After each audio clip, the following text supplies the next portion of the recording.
Welcome back to Citizen TV. You're watching Daybreak, and my name is Sam Gituko. And we want to take you to the Jomo Kenyatta International Airport, where we understand that KQ003, the flight from New York to Nairobi, has landed safely. It has made its way ahead of schedule. We had been made to understand that it was to arrive 10:30 as per schedule, but it appears that the estimated time of arrival of 9:16 is actually true, because now it's 18 minutes past 9 o'clock. So you can see there KQ003, but this flight, just to indicate that it is different from the flight that went to JFK and arrived yesterday.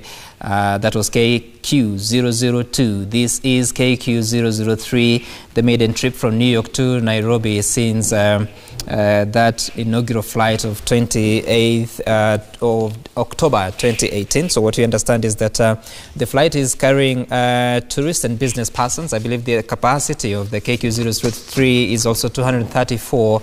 And the flight is also carrying several government officials, of course, that had traveled to the US, making their way back. But we also know that 7,000 people, according to the Kenya Airways, have already booked to take the flight from New York to Nairobi and Nairobi to New York between now and January. Also 7,000 persons in different categories, between both business class and economy.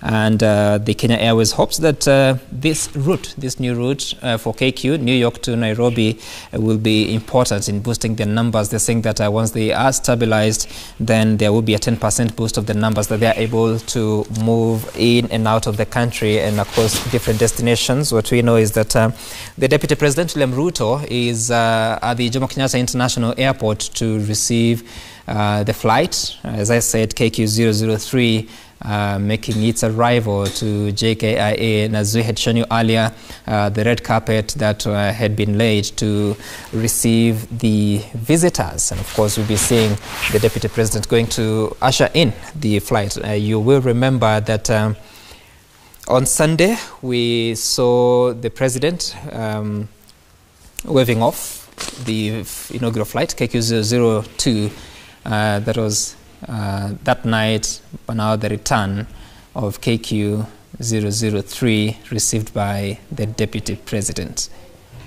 So of course KQ003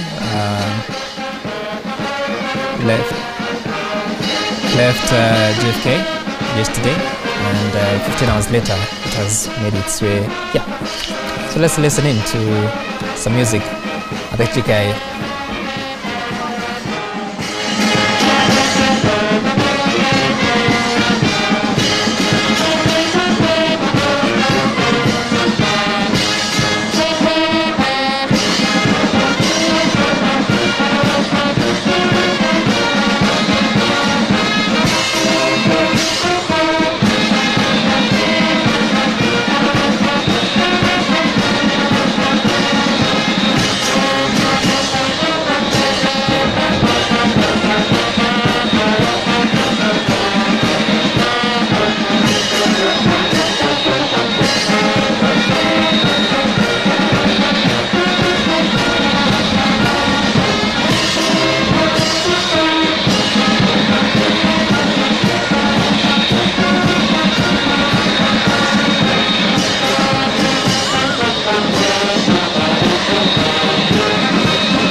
Right, those are the live pictures of KQ003 returning to the country on the first inaugural, oh no, that's the same thing. The first flight from New York to Nairobi, JFK to JKIA, and I'm told by the business editor of Citizen TV, Joseph Bonyo, that it's the same aircraft that went to New York.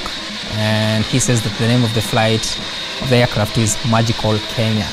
Has been branded Magical Kenya, just a collaboration to market the country using the Dreamliner that has a capacity of 234, returning to the country at 9:18 in the AM, and as I said earlier, to be received by the Deputy President William Ruto. And just to indicate, someone might be wondering what the likes of Jeff Koinange, Monica Juma, Monica Kirago, and Gregory Juma. Well, a lot of Juma and Kirago, and what flight are they going to use as they return to the country? What we know is that there's a flight that left Nairobi last night at 10:45. It will be returning tomorrow morning, and there's another one that will leave tomorrow in the night. And so there's a flight that will take Monica Juma, Monica Kirago, Gregory Juma, and Jeff Koinange and crew back to the country. The flight that will depart tomorrow on Wednesday night in New York, but different times for Nairobi, and get here on Thursday morning. So this will be a daily flight. So you can see, as I had told you earlier, that the red carpet is well laid to witness this arrival. So I'll give you the moment as a viewer to watch for yourself as the doors of the flight open, as the guests, the visitors get to alight from the flight. But just remind you that once flight comes to standstill, then there is time allocated for cabin crew to prepare the doors for the visitors to alight. So sometimes it takes longer. It's not immediate. It's not like when Joy Muthengi drives her car, she arrives and stops, opens the door and walks out. So this will take a few minutes before the doors are ready to be opened and for the visitors to start alighting. So we'll stay tuned to that particular story in Kenya. Not Kenya, but at the Jomo Kenyatta International Airport in Nairobi. But we're also following up the story of KCPE, where we understand that Martin Munene is at Kingongo Prison in Nyeri County. We'll be crossing over shortly to speak to him, to bring us to speed with what is happening. So you can see that the pictures from Jomo Kenyatta International Airport